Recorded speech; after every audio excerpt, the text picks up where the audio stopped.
बच्चे भी बहुत ज्यादा इंपॉर्टेंट पार्ट हर घर में होते हैं। बच्चों को पीका से कैसे बचाएं, अब ये जानेंगे।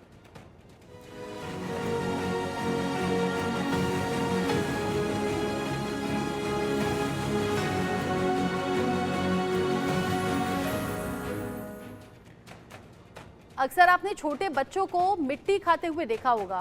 कई ऐसे मौके रहते हैं जहां पर जो प्रेग्नेंट लेडीज हैं वो भी मिट्टी और चौक जैसी चीजें खाने लगती हैं। लोग बच्चे के मिट्टी खाने को सामान्य बात समझ लेते हैं। वो सोचते हैं बच्चा है तो मिट्टी खा रहा है। हालांकि ये सब एक प्रकार का विकार है, एक तरीके की बीमारी है जिसे पीका ईटिंग डिसऑर्डर कहा जाता है।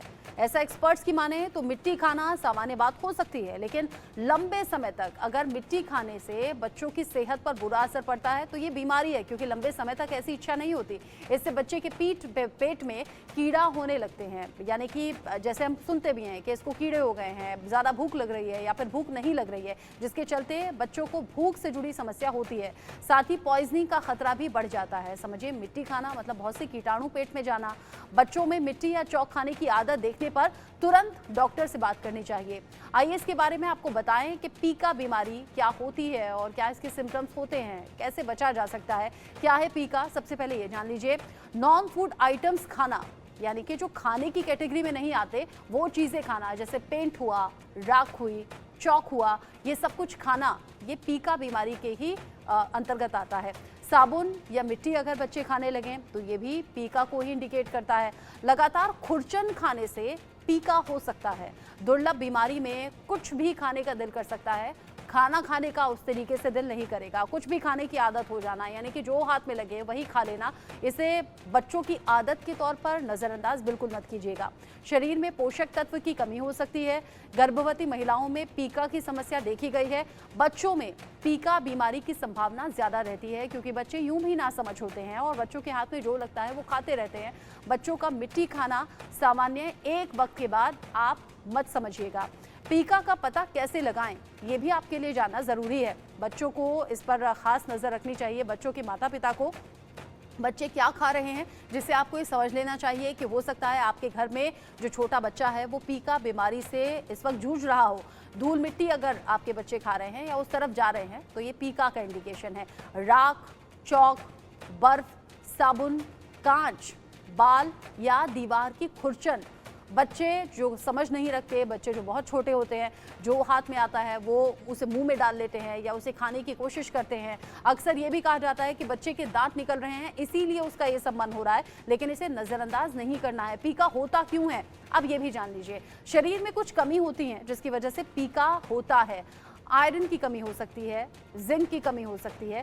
गर्भवती महिलाओं में चूंकि ऐसे भी बड़े मिनरल्स की ज़रूरत होती है और उस टाइम अगर कमी हो जाए तो पीका हो सकता है।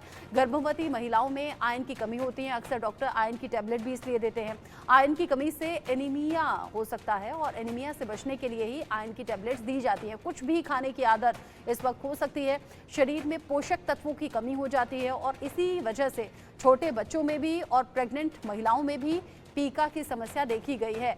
पीका का इलाज कैसे हो सकता है, क्योंकि आप इलाज पर भी बात करना ज़रूरी है। पीका इलाज पॉसिबल है अगर आप इस पर वक्त से ध्यान दे लें। ट्रीटमेंट जल्द ही शुरू करना चाहिए। इसका निजात पाना, यानी कि इस बीमारी से निजात पाना आसान नहीं है, लेकिन ट्रीटमेंट होगा तो सब संभव है। पेट में इन्फेक्शन हो सकता है, इन्फेक्शन बढ़ सकता है। इन्फेक्शन हुआ तो चिलेशन थेरेपी आपको लेनी होगी। यूरिन के रास्ते बाहर इसे कीटाणु को निकाला जाता है। इसमें पीका से जुड़ी समस्याएं जो हों वो धीरे धीरे ट्रीटमेंट के जरिए ही दूर होती हैं। विटामिन, आयरन का इस्तेमाल इसमें कीजिए, क्योंकि ये शरीर में कमियां हैं, इसीलिए ये ऊट पटांग चीज़ें खाने का दिल करता है। कुछ सप्लीमेंट्स की सलाह भी डॉक्टर आपको दे सकते हैं, वो आपको लेना है। क्लिनिकल साइकोलॉजिस्ट से भी आप थेरेपी ले सकते हैं, क्योंकि हो सकता है कई बार ये साइकोलॉजिकल भी दिक्कत हो जिसकी वजह से आपको ये सब खाने की दिक्कत, यानी कि ये सब खाने का मन करता है। पीका में परेशानियां तो हैं, इन परेशानियों से निजात भी वक्त पर ले लें तो आप इस बीमारी के गंभीर स्थिति में पहुंचने से बच सकते हैं। पेट में कीड़े हो सकते हैं, आंतों में आपको इन्फेक्शन होगा और जाहिर सी बात है पेट में समस्या मतलब पूरे शरीर में समस्या महसूस होती है। आंतों में इन्फेक्शन हो सकता है, आंतों में ब्लॉकेज भी हो सकता है, इससे आपको अल्सर का खतरा बढ़ सकता है। और साथ ही साथ चोकिंग की समस्या भी आपको हो सकती है। मिट्टी खाने से जान का खतरा भी बना रहता है, इसीलिए वक्त से इसको खत्म करना भी जरूरी है, इसका इलाज भी जरूरी है। डॉक्टर ईश्वर, चूंकि आप देर से जुड़े हैं, इससे पहले हम बात कर रहे थे बुढ़ापा वक्त से पहले ना आए, इसको लेकर कैसे दूर करना है।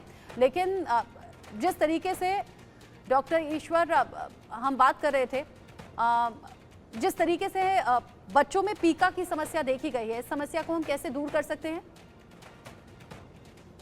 डॉक्टर अनिल, मैं डॉक्टर अनिल से पहले पूछ लेती हूँ क्योंकि वो देर से जुड़े हैं। डॉक्टर अनिल, पीका, जैसे रचना जी आपने बहुत अच्छी तरीके से समझाया, एक ऐसी बीमारी है जिसमें साइकोलॉजिकल रीजंस, कुछ अंदर ह्यूमन बॉडी के रीजंस, कुछ मिनरल डेफिशिएंसीज की वजह से एक टेंडेंसी होती है to eat food which is not suppose to be eaten. जैसे आपने बताया कोई चीज़ें जो खाने के लिए नहीं है, जैसे राख है, मिट्टी है, पेंट्स है, खुरचन है, तो उसके बड़े सारे रीजंस होते हैं। जैसे आपने बताया कि साइकोलॉजिकल इश्यूज होते हैं, नेगेटिव एटीट्यूड्स होते हैं, प्रेगनेंसी में और यंग चिल्ड्रन में एक खाने की आदत होती है जो कि गलत आदत पड़ जाती है। इसके बड़े सारे नुकसान आपने बड़े अच्छी तरीके से बताया कि इसमें बॉडी में चोकिंग हो जाती है, हार्मफुल सब्सटेंसेस जब बॉडी में जाते हैं तो उसमें केमिकल टॉक्सिसिटी हो जाती है। इसको बचने के लिए सबसे इम्पॉर्टेंट चीज़ है कि parents have to be vigilant, क्योंकि डॉक्टर के पास जब पेशेंट आएगा तो उसके बाद डिपेंडिंग अपॉन कि क्या कंज्यूम किया और कितने टाइम के लिए कंज्यूम किया, डिफरेंट सिम्टम्स होंगे, डिफरेंट मैनिफेस्टेशंस होंगी। जैसे क्लासिकल एग्जांपल है कि कुछ बच्चे जो कि मेंटली डीरेंज्ड होते हैं तो बाल खाते रहते हैं, इतने लंबे से अरसे से बाल खाते रहते हैं कि जो बाल फूड पाइप से आपके स्टमक में चला गया तो बहुत बड़ा गुच्छा बना देता है। ये गुच्छा बाल का, जिसको हम ट्राइकोबिजार कहते हैं, वो जाके स्टमक में, इंटेस्टाइन्स में एक बॉल की तरह कंप्लीट ब्लॉक कर देता है। तो पेशेंट को वॉमिटिंग होती है, इंटेस्टाइनल और स्टमक ऑब्स्ट्रक्शन होती है। तो अनलेस की पेशेंट्स के जो पेरेंट्स हैं वो हिस्ट्री दें कि चॉक खा रहा था या बाल खा रहा था, डायग्नोसिस ईजी नहीं होता। हमें पता लगता है पहली बार जबकि वॉमिटिंग हो रही है तो जब हम एंडोस्कोपी करते हैं गैस्ट्रोएंटरोलॉजिस्ट तो पता लगता है बालों का गुच्छा है, तब आपको हिस्ट्री मिलती है कि ये पेशेंट रेगुलरली ले रहा है। तो आई थिंक पेरेंट्स का बहुत रोल है ये बताना कि बच्चा किस गलत चीज़ का कंज्यूम कर रहा है। अनदर एग्जाम्पल इज की लेड टॉक्सिसिटी। अब देखिए जो पेंट करते हैं रोड, जो घरों में या पुरानी दीवारें हो जाती हैं या नया घर बनता है तो बच्चों को पेंट की स्मेल से पेंट अच्छा लगता है तो खा लेते हैं। लॉन्ग टर्म टॉक्सिसिटी से लेड टॉक्सिसिटी होती है। यानी आप कह रहे हैं कि बच्चे ना समझ है तो सबसे पहले पेरेंट्स को ध्यान देना चाहिए ताकि इस तरह की बीमारी को बढ़ने से बचाया जा सके और जो शरीर की कमी है उसे दूर किया जा सके। बहुत अच्छे से आपने समझाया डॉक्टर ईश्वर। हालांकि सॉरी मैं कहूँगी, थोड़ा सा नाम को लेकर कन्फ्यूजन हो गया था। डॉक्टर ईश्वर, अगर आप इसे डिटेल में थोड़ा सा समझा सकें हमारे दर्शकों के लिए। पीका जो बच्चों में तो है ही, प्रेग्नेंट लेडीज में भी देखा जा रहा है।